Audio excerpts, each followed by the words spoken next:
Budget সহায়তা, খাদ্য নিরাপত্তা সহ বন্যা পরবর্তী সহায়তায় বাংলাদেশের পাশে থাকবে বিশ্ব ব্যাংক। সকালে সচিবালয়ে বিশ্ব ব্যাংকের দক্ষিণ এশিয়া অঞ্চলের ভাইস প্রেসিডেন্ট মার্টিন রেজারের সাথে বৈঠক শেষে একথা বলেন অর্থ উপদেষ্টা ডক্টর সালাউদ্দিন আহমেদ।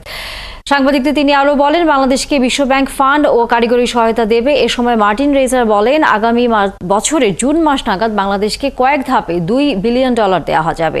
এর মধ্যে কিছু অর্থ বাজেট সহায়তা ও কিছু জ্বালানি খাতে সহায়তার জন্য বরাদ্দ থাকবে। বাংলাদেশের অর্থনৈতিক সংস্কারে বিশ্ব ব্যাংক পাশে থাকবে বলেও জানান তিনি।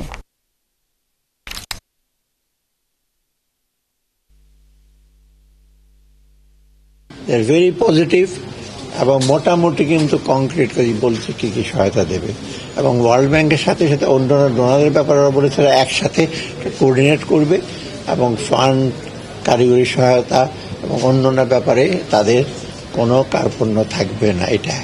আর দ্বিতীয় হলো যে আমরা রিফর্ম করছি ব্যাংকিং সেক্টরে, তারপর এক্সপোর্ট প্রমোশন, এগুলো নিয়ে ওখানে ওরা ইসে করবে, আমাদের এসে সাহায্য করবে। বিশেষ করে প্রাইভেট সেক্টরে যে ইনভেস্টমেন্ট বাড়ানো, ওদের ব্যবসা বাণিজ্যের সুবিধা এবং ওদের নানা রকম যদি প্রবলেম থাকে সেইগুলির ব্যাপারে আমরা আলাপ হয়েছে এবং ওরা দে আর অ্যাওয়্যার।